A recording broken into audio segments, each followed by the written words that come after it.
visualisasi penyajian, PERT sama dengan CPM, yaitu menggunakan diagram anak panah, Activity on Arrow, untuk menggambarkan kegiatan proyek.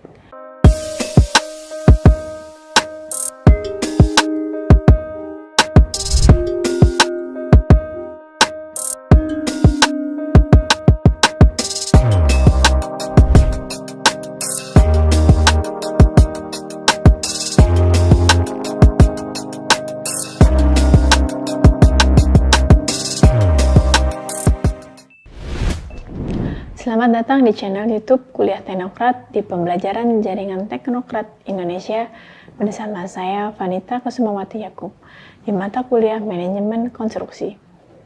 Video kali ini akan membahas mengenai Project Evaluation dan Review Teknik atau PERT. Adapun referensi yang dapat digunakan untuk mendukung materi ini diantaranya ada Ervianto tahun 2005 yang berjudul Manajemen Prekonstruksi, penerbit Andi Yogyakarta. Kemudian ada Soeharto tahun 1995 yang berjudul Manajemen Proyek dari Konseptual sampai Operasional, penerbit Erlangga, Jakarta. Kemudian ada Widya Santi dan Lenggogeni tahun 2013 berjudul Manajemen Konstruksi, penerbit Remaja Rosda Karya dari Bandung. Sebelum kita bahas lebih lanjut mengenai Project Evaluation dan Review Teknik atau PERT, mari kita ketahui bersama tujuan pembelajaran di video kali ini. Adapun tujuan pembelajaran yaitu setelah mengikuti pembelajaran, mahasiswa mampu memahami apa itu Project Evaluation dan Review Teknik atau biasa kita singkat PERT. PERT itu sendiri direkayasa untuk menghadapi situasi dengan kadar ketidakpastian, uncertainty yang tinggi pada aspek kurun waktu kegiatan. Situasi ini misalnya dijumpai pada proyek penelitian dan pengembangan sampai menjadi produk yang sama sekali baru. PERT ini sendiri memakai pendekatan yang menganggap bahwa kurun waktu kegiatan tergantung pada banyak faktor dan variasi. Sehingga lebih baik perkiraan diberi rentang atau range, yaitu dengan memakai 3 angka estimasi. PERT ini sendiri juga memperkenalkan parameter lain yang mencoba mengukur ketidakpastian tersebut secara kuantitatif seperti deviasi standar dan varians. Dengan demikian, metode ini memiliki cara yang spesifik untuk menghadapi hal tersebut yang memang hampir selalu terjadi pada kenyataannya dan mengakomodasinya dalam berbagai bentuk perhitungan. Berikut adalah contoh PERT orientasi ke peristiwa versus ke kegiatan. Dalam visualisasi penyajian, PERT sama dengan CPM, yaitu menggunakan diagram anak panah, Activity on Arrow, untuk menggambarkan kegiatan proyek. Dengan demikian pula, pengertian dan perhitungan mengenai kegiatan kritis, dialog kritis, dan float yang ada dalam PERT itu sendiri disebut SLAC. Salah satu perbedaan yang substansial adalah dalam estimasi kurun waktu kegiatan, di mana PERT itu sendiri menggunakan 3 angka estimasi, yaitu A, B, dan M yang mempunyai arti A itu sendiri kurun waktu optimis atau optimistic duration time, waktu tersingkat untuk menyelesaikan kegiatan bila segala sesuatunya berjalan mulus. Waktu demikian diungguli hanya sekali dalam 100 kali bila kegiatan tersebut dilakukan berulang-ulang dengan kondisi yang hampir sama. Selanjutnya ada M, kurun waktu yang paling mungkin, most likely time, kurun waktu yang paling sering terjadi dibanding dengan yang lain bila kegiatan dilakukan berulang-ulang dengan kondisi yang hampir sama. Selanjutnya ada B. B itu sendiri kurun waktu pessimistic atau pessimistic duration time, waktu yang paling lama untuk menyelesaikan kegiatan, yaitu bila segala sesuatunya serba tidak baik. Waktu demikian dilampaui hanya sekali dalam 100 kali bila kegiatan tersebut dilakukan berulang-ulang dengan kondisi yang hampir sama. Tujuan menggunakan 3 angka estimasi tadi adalah untuk memberikan rentang yang lebih lebar dalam melakukan estimasi kurun waktu. kegiatan dibanding satu angka deterministik. Teori probabilitas dengan kurva distribusinya akan menjelaskan arti tiga angka tersebut. Pada dasarnya, teori probabilitas bermaksud mengkaji dan mengukur ketidakpastian uncertainty serta mencoba menjelaskan secara kuantitatif. Diumpamakan satu kegiatan dikerjakan secara berulang-ulang dengan kondisi yang dianggap sama seperti pada contoh kurva distribusi frekuensi. Sumbu horizontal menunjukkan waktu selesainya kegiatan. Sumbu vertikal menunjukkan berapa kali frekuensi atau kegiatan selesai pada kurun waktu yang bersangkutan. Dari kurva distribusi dapat dijelaskan arti dari A, B, dan M. Kurva waktu yang menghasilkan puncak kurva adalah kurva M, yaitu kurun waktu yang paling banyak terjadi atau juga disebut the most likely time. Adapun angka A dan B terletak hampir di ujung kiri dan kanan di kurva distribusi, yaitu menandai batas lebar rentang waktu kegiatan. Kurva distribusi kegiatan seperti contoh pada umumnya berbentuk simetris dan disebut kurva beta S, seperti diperlihatkan pada contoh selanjutnya. Setelah menentukan estimasi angka-angka A, B, dan M, maka tindakan selanjutnya adalah merumuskan hubungan kegiatan angka tersebut menjadi satu angka yang disebut TE atau kurun waktu yang diharapkan expected duration time. Angka TE adalah angka rata-rata kalau kegiatan tersebut dikerjakan berulang-ulang dalam jumlah yang besar. Bila kurun waktu sesungguhnya bagi setiap pengulangan dan jumlah frekuensinya dicatat secara sistematis akan diperoleh kurva beta distribusi. Lebih lanjut, dalam menentukan TE dipakai asumsi bahwa kemungkinan terjadinya peristiwa optimistik A dan pesimistik B adalah sama. Sedangkan jumlah kemungkinan terjadinya peristiwa paling mungkin M adalah 4 kali lebih besar dari kedua peristiwa di atas. Sehingga bila ditulis dengan rumus yaitu TM sama dengan dalam kurung A plus 4 dikali M ditambah B dibagi 6. Bila garis tegak lurus dibuat melalui TE, maka garis tersebut akan membagi dua sama besar area yang berada di bawah kurva beta distribusi, seperti terlihat pada gambar selanjutnya. Perbedaan antara kurun waktu yang diharapkan atau TE dengan kurun waktu yang paling mungkin atau M. Angka M itu sendiri menunjukkan angka perkiraan oleh estimator, sedangkan TE adalah hasil dari rumus perhitungan matematis. Sebagai contoh, misalnya dari estimator diperkirakan A dengan angka-angka berikut. Kurun waktu optimistik atau A 4 hari, sedangkan kurun waktu pesimistik atau B adalah 9 hari. Kurun waktu paling mungkin atau M adalah 5 hari, maka angka TE adalah 4 ditambah 4 dikali 5 ditambah 9 dibagi 6, total ada 5,5 hari. Dari contoh di atas, ternyata angka kurun waktu yang diharapkan TE 5,5 lebih besar dari kurun waktu yang paling mungkin, yaitu M-nya 5 hari.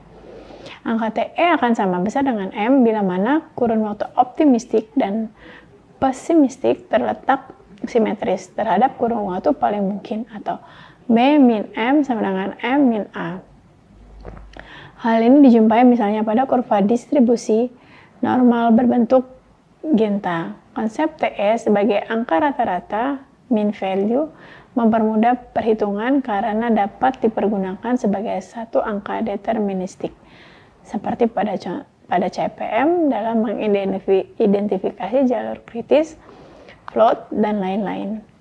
Berikut ini adalah beberapa contoh kurva distribusi simetris beta dengan A, B, M, dan kurva distribusi dengan letak A, B, dan M, dan T.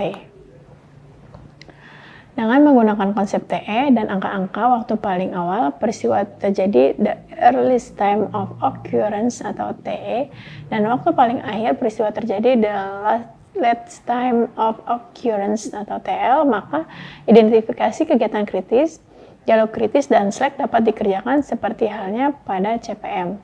Seperti contoh, TE yang not J sama dengan TE not I ditambah TE I ke J. Kemudian TL yang not I sama dengan TL not J dikurang TE I ke J.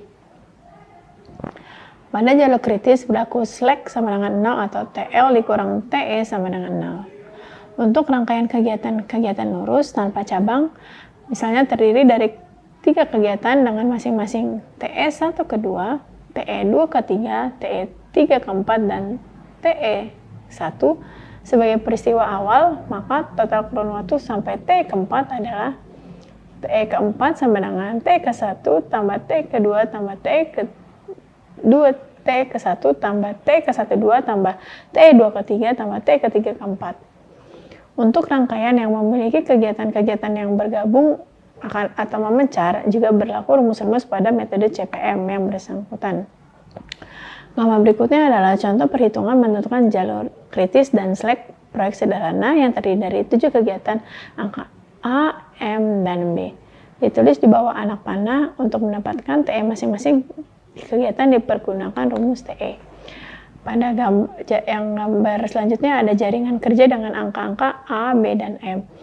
Pada TE1 kedua yaitu TE-nya A-nya 1, M-nya 4, dan B-nya 7. Jadi 1 ditambah 4 kali 4 ditambah 7 dibagi 6. Ada 4 hari. Kemudian pada TE2 ketiga, A-nya 1, M-nya 2, B-nya 3, yaitu 1 ditambah 4 kali 2 ditambah 3 dibagi 6, ada 2 hari. Selanjutnya TE2 keempat, A-nya 5, M-nya 6, B-nya 13, itu 5 ditambah 4 kali 6 ditambah 13 dibagi 6, yaitu ada 7 hari. Pada TE3 ke 5 ada A-nya 2, M-nya 5, B-nya 8, yaitu 2 tambah 4 kali 5 tambah 8 dibagi 6, ada 5 hari.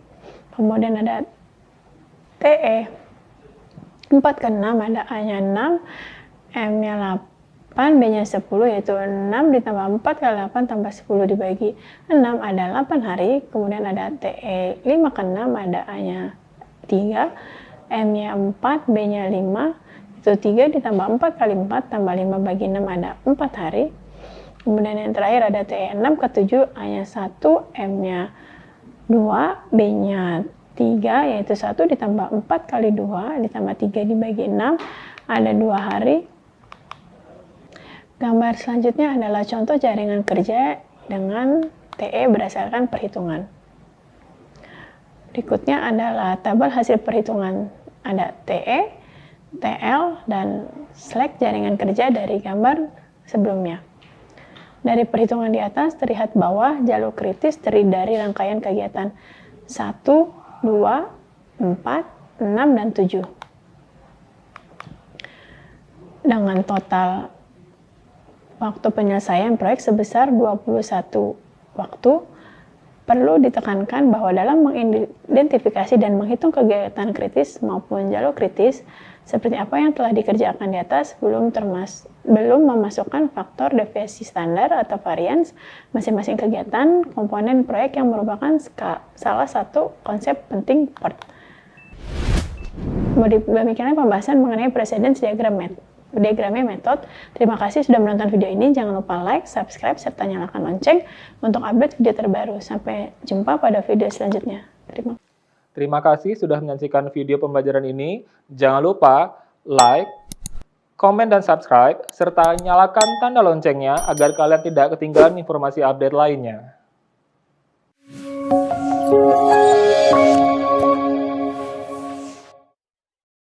Selanjutnya, kita saksikan video Profil Universitas Teknokrat Indonesia.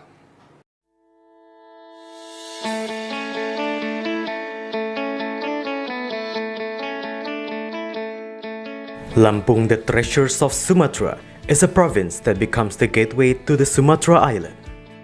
Lampung has 2 municipalities and 13 districts, consisting of 234 sub-districts. The province, with an area of 35,587 km squares, owns millions of extraordinary natural beauty. Education in Lampung province is also highly considered and colored by the existence of Universitas Teknokrat Indonesia.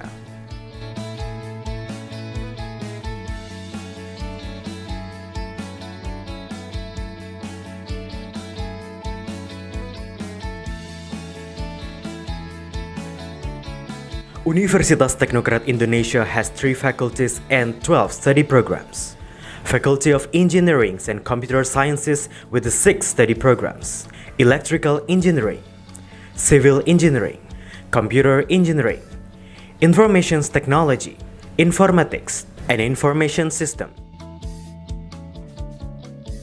Faculty of Economics and Business with 2 study programs: Management and Accounting. Faculty of Arts and Educations with 4 study programs: English Literature, Mathematics Education, English Educations, and Physical Education. Universitas Teknokrat Indonesia believes that education is the key to the advancements of a nation.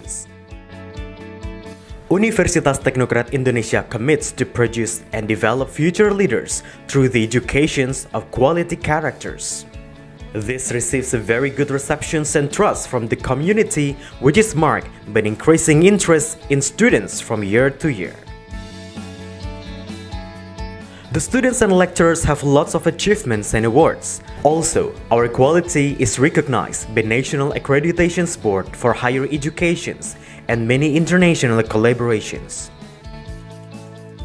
Universitas Teknokrat Indonesia also prepares the students to face the globalization's era through the use of digital technology. Universitas Teknokrat Indonesia has a number of representative facilities provided to support the learning process, such as comfortable classroom, laboratories, information technology, and the internet. Our vision is to be an excellent university in Sumatra with international standard and able to play an active role in nation building through 3 pillars of higher education, comprising education, research, and community service. We have graduated outstanding students who can be accepted in state agencies and other large companies.